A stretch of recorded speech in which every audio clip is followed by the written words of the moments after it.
हरे कृष्ण। तो संस्कृत के इस कक्षा में आपका स्वागत करते हैं। और कल जहां हमने इसको छोड़ा था वहां से इसको आगे ले जाएंगे।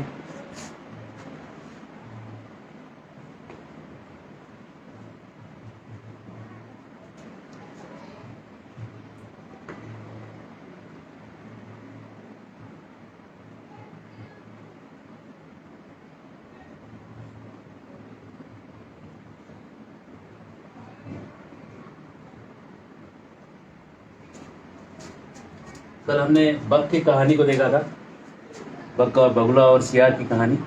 तो उसका आधा पार्ट देखा था क्योंकि बहुत लंबी कहानी है, एक दिन में एक कहानी देना थोड़ा डिफिकल्ट हो जाता है। श्रीगाले ने वंचिता बका अच्युत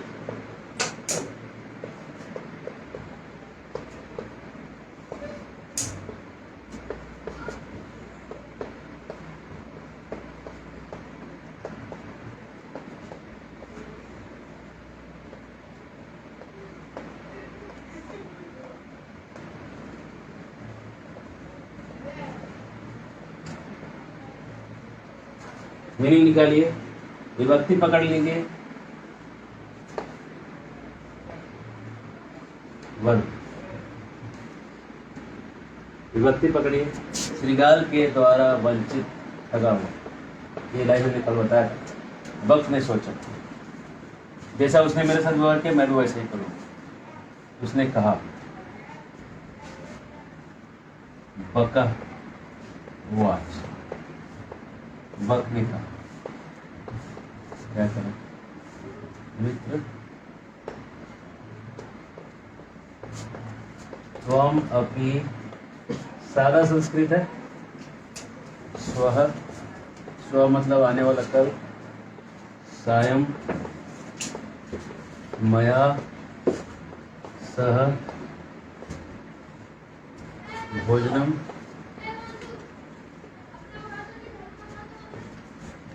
करिष्यसि।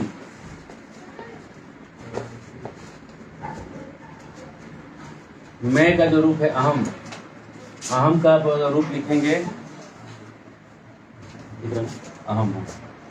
अहम जो है उसके बाद द्वितीय बनेगा माम, तृतीय बनेगा मया, चतुर्थी बनेगा मह्यम, पांचवी बनेगा मत, षष्ठी बनेगा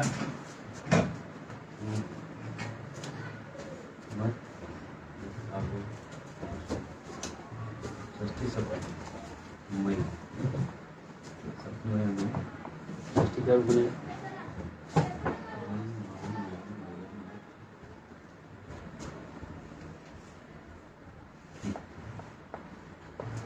ये जो रूप बनेगा इसमें तृतीय का रूप माया, तृतीय का रूप है। तृतीय का सह के साथ हमेशा तृतीय ही लगता है। मेरे द्वारा, मेरे साथ तुम कल भोजन करोगे, ये कहने के बाद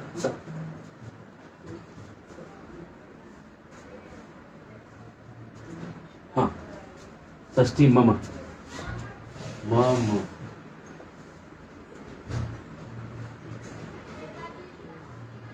तो इसमें से सबसे ये देखिए तृतीय में मैच कर रहा है ये रूप। बकस्य निमंत्रण श्रीगाल प्रसन्न अभवत, षष्ठी वगैरह देखिए बकस्य निवेदने निमंत्रण।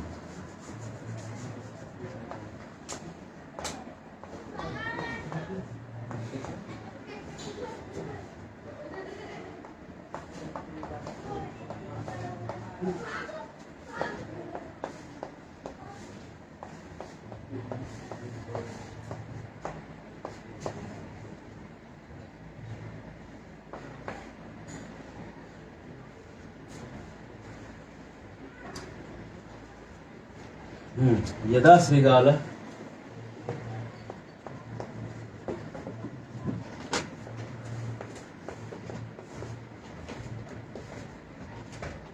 सायं बकस्य गृहे, बकस्य गृहम, गृहे गृहम भोजनाय अयक्षत, भोजन के आया।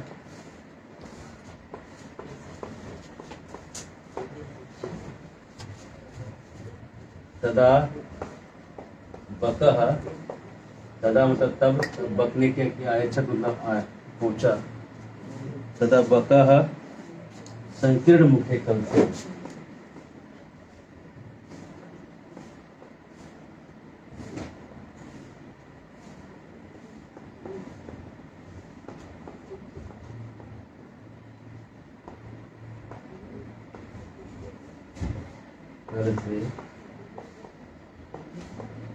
विरोधनम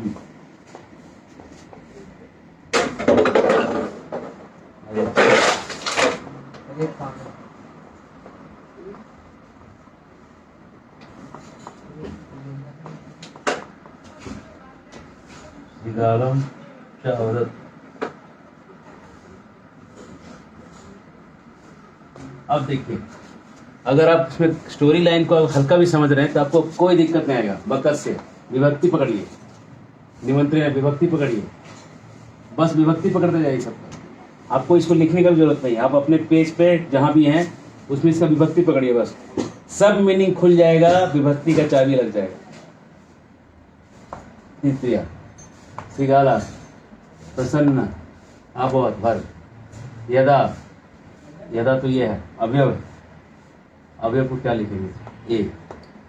श्रीगाला सायं बकस्य गृहे भोजनाय अयच्छत्, तदा अवयव बकः संकीर्ण मुखे कलशे क्षीरोदनम अयच्छत् भर श्रीगालम द्वितीया च कनेक्टर अवदत् वर। अगर आपको ये अगर आपको क्लियर हो गया, मीनिंग गारंटी निकलना है, मीनिंग कहीं नहीं जाएगा। मेरे सारा ट्रिक में आपको क्या दिखाया, आपको पकड़ना क्या है? विभक्ति। विभक्ति पकड़ में आ गया, आपको पकड़ में आ गया कि क्या दिक्कत है, क्या प्रॉब्लम है, आप वहीं पे समझ लीजिएगा।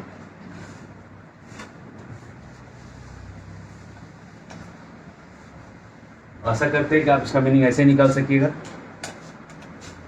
बक का निमंत्रण के द्वारा सियार प्रसन्न हो गया। जब सियार शाम को द्वितीया बक का गृह में भोजन के लिए गया, तब बक बगुला संकीर्ण मुख वाले बर्तन में कलश में क्षीरोदनम दूध और ओदन खीर अयच्छत् दिया। श्रीगालम च अवदत्, श्रीगाल के साथ बात की। अवदत् बोला, श्रीगालम च अवदत्, श्रीगाल ने बोला, प्रथमा द्वितीय, श्रीगाल को बोला, क्या बोला? यही है। अगर आप इसको प्रथमा पकड़िएगा तो श्रीगाल ने बोला, द्वितीय पकड़िए श्रीगाल ने बोला, तो ये द्वितीय है। अगर आप विभक्ति गलत पकड़ लीजिएगा तो मीनिंग गलत लग जाएगा। ऐसे विभक्ति का सही पकड़ना बहुत जरूरी है।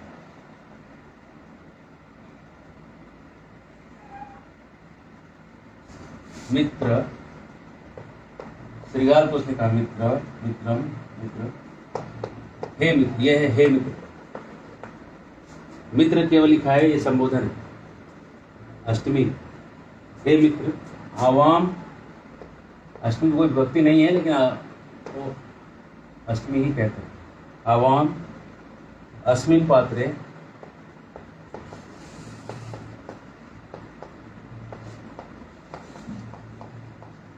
आम आवाम वयम, प्रथमा विभक्ति द्विवचन, हम दोनों। अस्मिन विभक्ति सात, इस पात्र में, इसका एकदम से ये जो रूप चला अस्मिन का, पात्रे सप्तमी, हम दोनों इस पात्र में सहैव भोजनम कुरु, सह एव साथ में ही, भोजनम पूर्व करेंगे, करते हैं। बकह कलसात,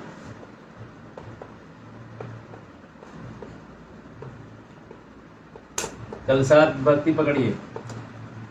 देखिए फिर से राम को याद करिए, रामा रामम, रामेण तृतीया, रामाय चतुर्थी, रामात् पंचमी, रामस्य षष्ठी, रामे सप्तमी। पंचमी व्यक्ति मैच कर रहे थे। कलशात, बक ने कलश से,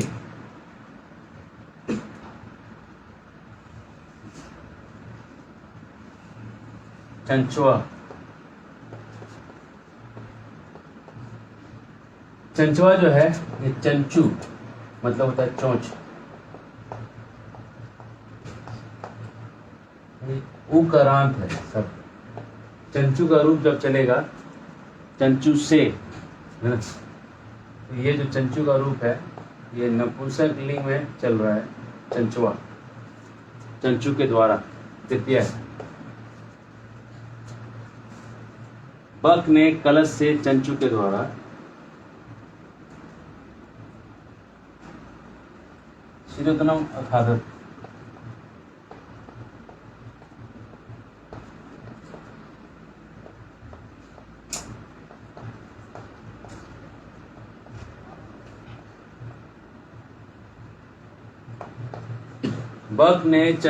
बक ने कलश से चंचू के द्वारा खीर खा लिया। फिर क्या हुआ? इसने तो खीर खा लिया, आगे क्या हुआ?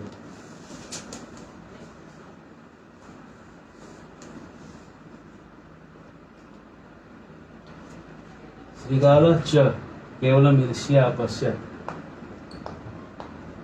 सारा संस्कृत आप सीख जाइएगा इन कहानियों के द्वारा।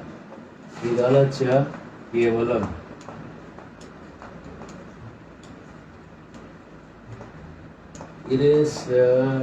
या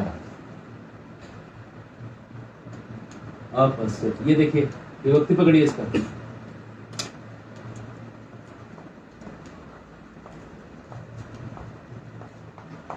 इसका विभक्ति पकड़िए।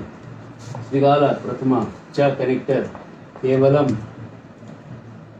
केवल, ईर्ष्या ये तीन, ईर्ष्या के द्वारा, अपश्य। श्रीगाल ने केवल ईर्ष्या से देखा, ईर्ष्या के द्वारा देखा और कुछ नहीं, देखता रहेगा, गलता रहेगा। श्रीगाल सियार बकम प्रति यादृशम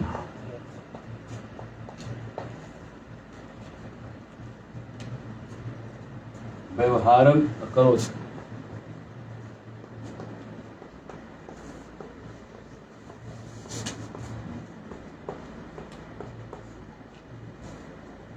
बकः अपि श्रीगालं प्रति तादृशम। कनेक्ट करिए इन वर्ड्स। यादृशम मतलब जैसा, तादृशम मतलब वैसा, यथा मतलब जैसा, तथा मतलब वैसा। यथा और तथा सेम वर्ड।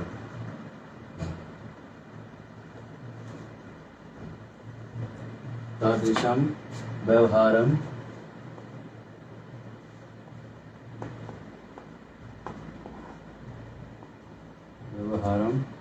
कृत्वा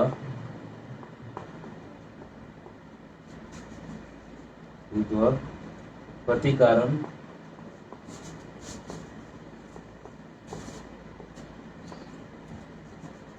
अकरोत्।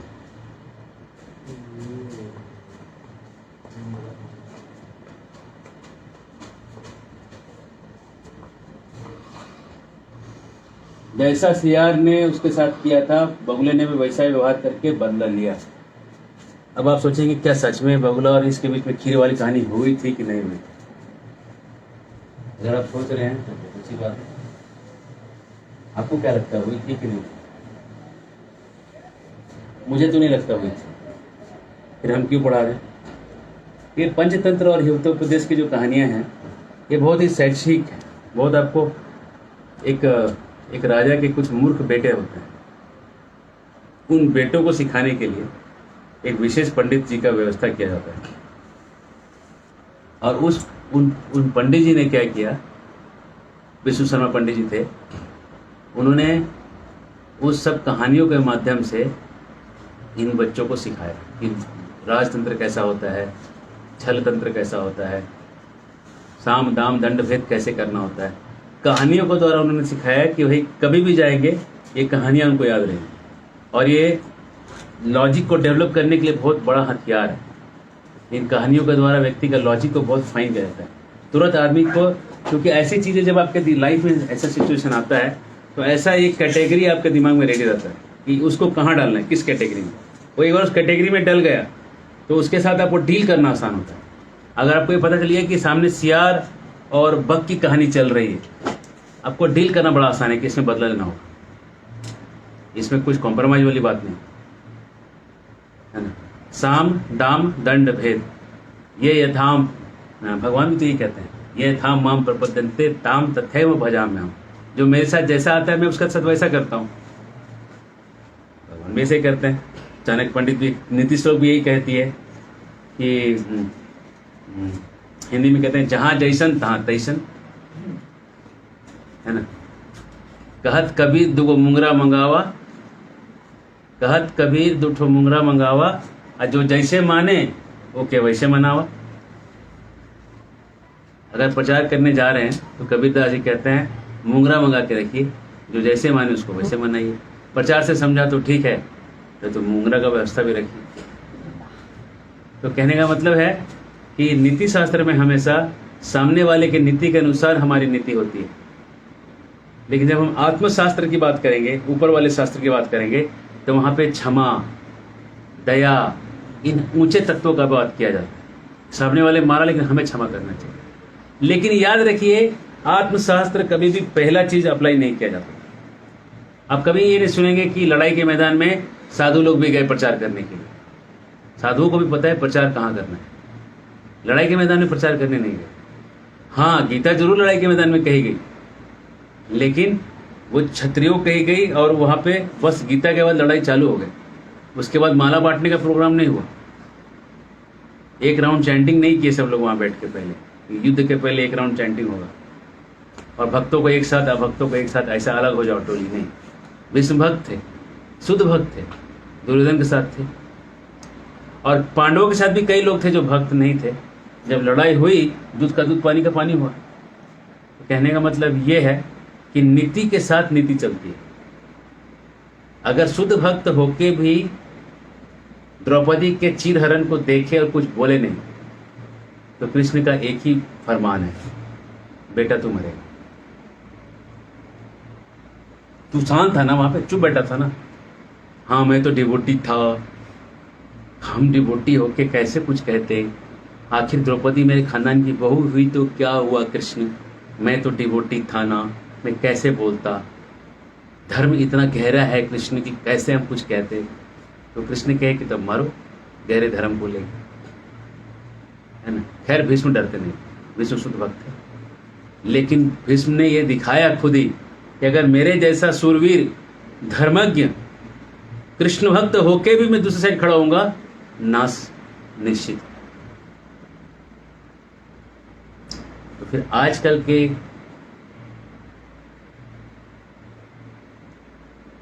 दुष्टों को, असुरों की कहना ही क्या, इन दुष्टों असुरों के बारे में क्या कहें। इनका नाश तो सुनिश्चित है, सुनिश्चितम, है ना। बस भगवान ने एक टाइमर लगाया हुआ है और टाइमर का अभी स्टार्टिंग पॉइंट आ रहा है, आ चुका है। टाइमर स्टार्ट हो चुका है, टिक टिक टिक टिक टिक टिक। 10,000 साल जो अभी चल रहे हैं, स्टार्ट हो चुके हैं जो, वो 10,000 साल गोल्डन होने वाले हैं। और पुराणों में ऐसा वर्णन है कि जब गांव गांव में गुरुकुल खुलने लगेंगे तब समझिएगा कि स्वर्णिम युग आ चुका है। और आप देख रहे हैं भगवत कृपा से इस महीने राधा रानी की कृपा ऐसी हुई है कि पूरे भारत में 9 गुरुकुलों की स्थापना हो चुकी है। और इन 9 गुरुकुलों में वेद शास्त्र के साथ, सीबीएसई सिलेबस के साथ वेद शास्त्रों का भी पठन है, आयुर्वेद भी है, सब कुछ है, सुबह मंगल आरती भी है, इन सब चीज़ों का समावेश है। और 6 गुरुकुल पाइपलाइन में है, जो कि अगले 6 महीने में चालू हो जाएं। मार्च तक चालू होने का हमारा इरादा उनका। तो 15 गुरुकुल जब हो जाएंगे, ये हम समाज के सबके चरणों में ये अर्पण होगा। जब समाज वाले इसको लेके कृष्ण की भक्ति में लगे कृष्ण के चरणों तक पहुँचेंगे, यही मंशा है। तो आते हैं वापस, एक एफोरिज्म सीखते हैं। इससे हम सीखते क्या हैं? आत्मदुर्भाग्य से एक श्लोक इसमें जो है नोट करने का है। आत्म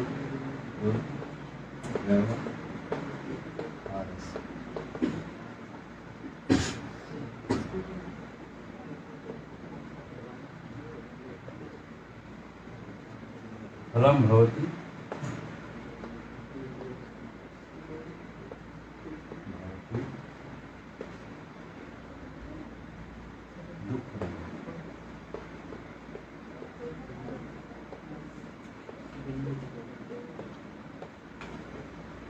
तस्मात् सद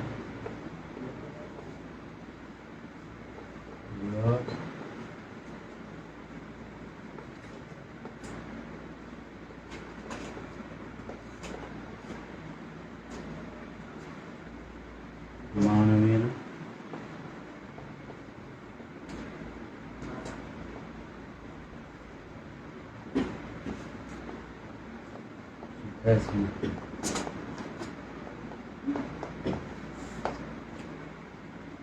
कह रहे हैं अपना आत्मा दुर्व्यवहार जो है वो फल क्या देगा? दुख देने वाला। आत्म दुर्व्यवहार से फलम भवति दुःखदम तस्मात्, इसलिए देयरफॉर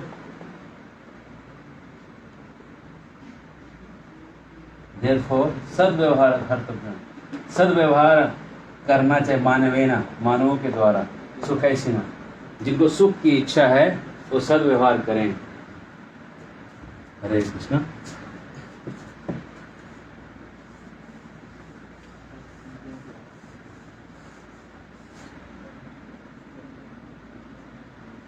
अभी त से अंत होने वाले शब्दों का रूप देखेंगे कैसे दिखते हैं। जैसे महत, महत मतलब होता है बड़ा।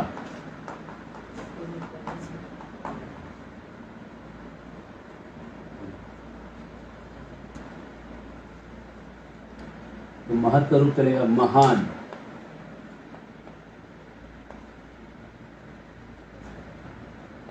महानतम, तो महानते ना, महता हो सकता है। महते चतुर्थी, महतः पंचमी, महतः षष्ठी, महती, महती सप्तमी।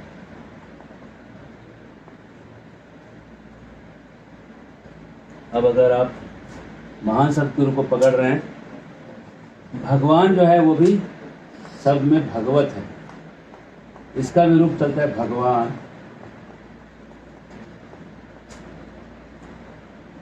भगवंतम। थोड़ा फर्क है, महानतम हो जाता है, महानतम भगवंतम। अंतम लग रहा है, अंतम लग रहा है, एक ही जैसा। देखिए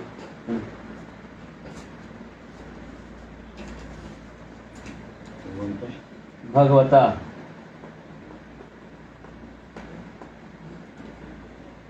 भगवते, भगवतः,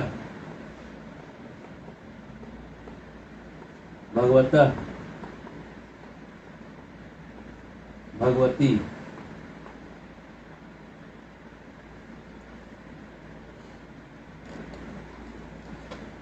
बहुत सरल रूप से संस्कृत में जा रहा है।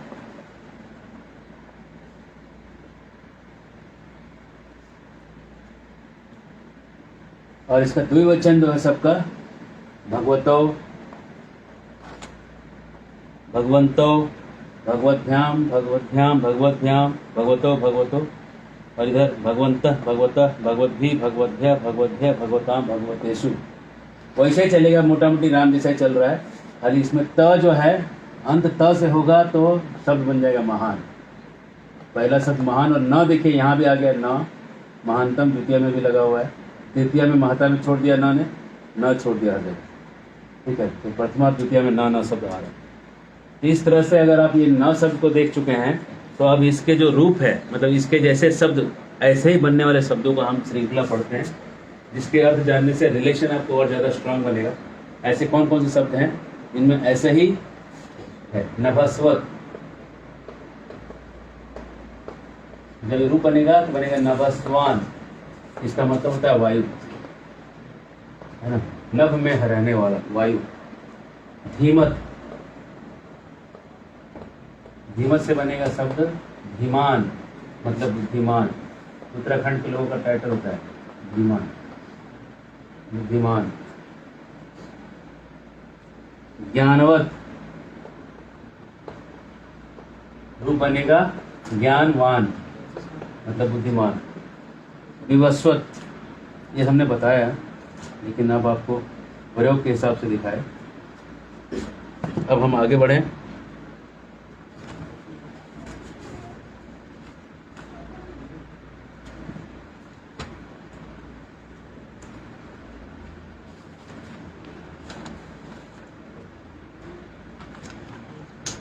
और आगे बढ़ के नकारांत शब्दों का रूप देखिए। तो त का अंत हुआ, न से अंत होने वाले शब्दों का रूप। तो एक है राजन शब्द, राजन शब्द का रूप देखते हैं। पहला है राजा, दूसरा है राजन, राजा नाम,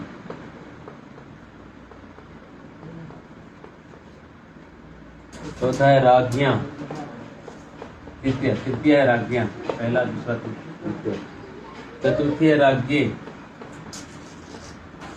पंचमी है राज्ञ, षष्ठी है राज्ञ और सप्तमी है राज्ञी। अब आप देखिए इससे मैच हो रहा है कि नहीं? राजन, महान, राजा, थोड़ा हो गया, महानतम, राजा, राजा नाम।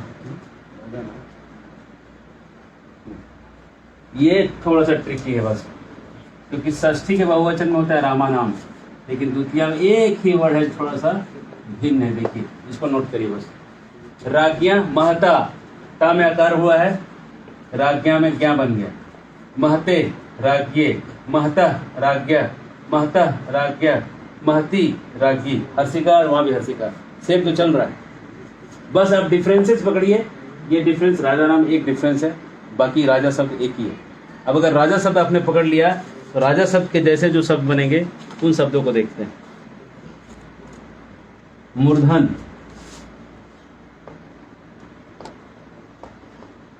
मूर्धन मतलब होता है सिर,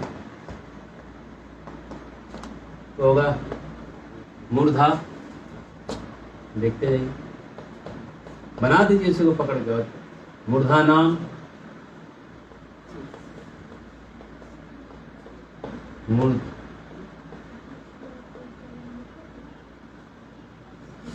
राजा नाम, राज, राज्ञा,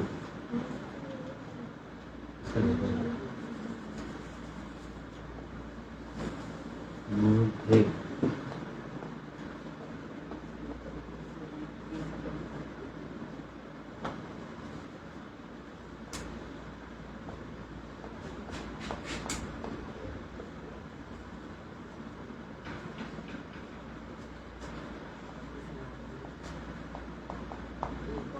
मूर्धि।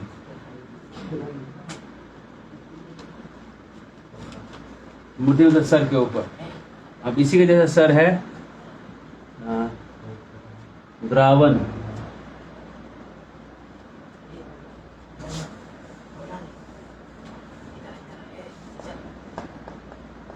द्रावन मतलब होता है पत्थर।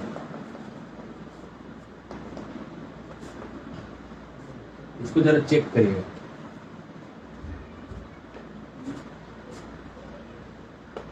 तो गूगल पर चेक कर लीजिएगा रूप सही है या ना। मेरे को थोड़ा डाउट है तीनों का। पत्थर, द्रावन का रूप ऐसे चलेगा, ग्रावा, ग्रावा नाम, ग्रावा, ग्राव्या, ग्रावे, ग्रावा, ग्रावक, ग्रावी। तक्षण मतलब बढ़ई, ऐसे रूप चलेगा। पूषण, पूषण मतलब होता है पूषा, एक देव का नाम है, तो ये होगा पूषा, पूषा नाम, इसे चलेगा। उक्षण, बैल।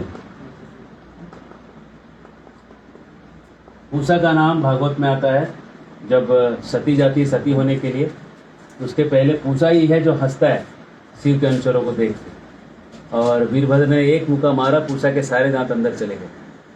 हरे कृष्ण। लीहन, लीहन से बनेगा रूप प्लीहा। प्लीहा का मतलब होता है प्लीहा का मतलब लीवर होता है। मज्जन, मज्जन का मतलब होता है बोन मैरो, मज्जा, बोन मैरो।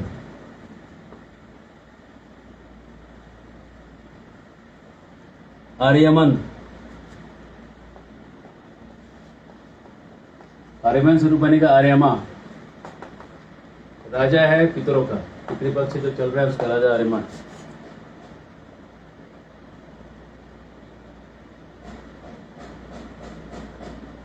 इस तरह से रूप जो है आपके काम आएंगे तो लगेंगे।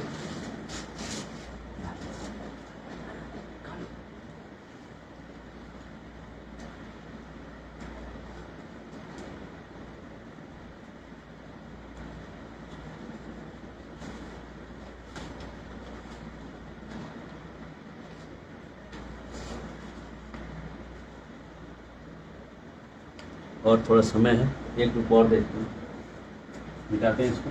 ब्रह्मा जी का रूप देखेंगे। ब्रह्मा, ब्रह्मा बना है ब्रह्मन से, नकारांत शब्द है, तो न से अंत होगा तो ये राजन जैसा ही चलेगा। देखिए कैसे चलेगा। ब्रह्मा, द्वितीय में बनेगा ब्रह्माणा। यहाँ पे जो र है ना, एक देखिए र लगा हुआ है, ये र के कारण इसमें ये ना ही आया। ये अगर र यहाँ नहीं है तो यहाँ पे ना जो है सादा ना आएगा। यहाँ पे मूर्धन्य के कारण में ये ना, बाकी सब एक ही है, रूप एक ही है। देखिए गौर, देखिए गौर से देखिए, ब्रह्माणाम राजा नाम बोलने में एकदम एक ही जैसा होगा। ब्रह्मणा,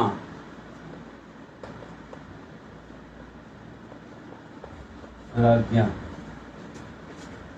ब्रह्मणे,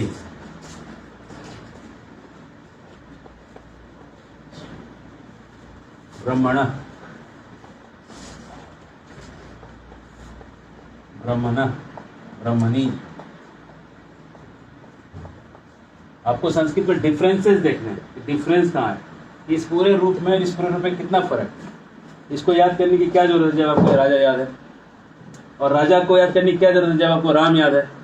अगर आपको राम याद है तो याद केवल द्वितीय का पहला वचन एक बदल दिया तो सारा रूप एक जैसा हो गया, और इस पे ना कोई ये ना कर दिया तो बाकी इसका रूप बन गया।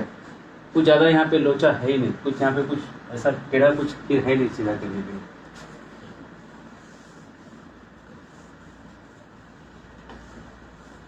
इसके लिए अब इसके साथ कौन कौन से शब्द जो ऐसे चलेंगे सो देखिए। आत्मन, आत्मन का रूप चलेगा आत्मा। आत्मन नकारांत शब्द का रूप चलेगा आत्मा। आत्माना, आत्मना,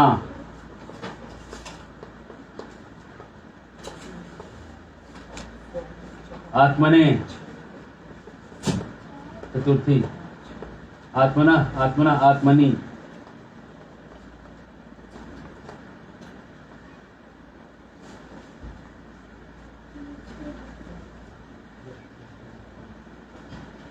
इस तरह से रूप चलेगा। अस्मन, अस्मन का मतलब होता है पत्थर, रूप बनेगा अस्मना।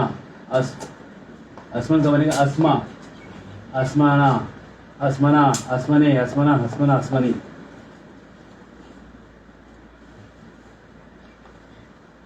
मातरिश्वन, ये बहुत फेमस शब्द है। मातरिश्वन,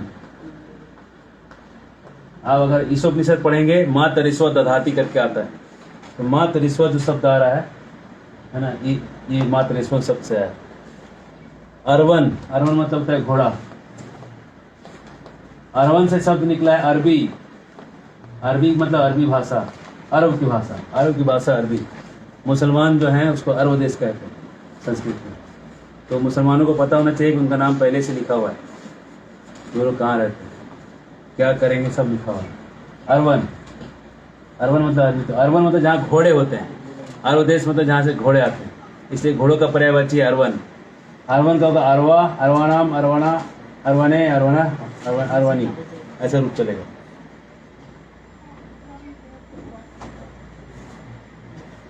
पापमन, पापमन से रूप बनेगा पाप, पापमा, पापमा, पापमानाम, पापमना, पापमने, पापना, पापना, पापनी, पापी मतलब पापी। पापमना होता है मतलब पापी, पापी का भी रूप चलता है। जीतवन, जीतवन का मतलब होता है विजयी। जितवा, जितवानाम, जितवना, जितवने, जितवना, जितवना, जितवनी, सेम रूप चलेगा।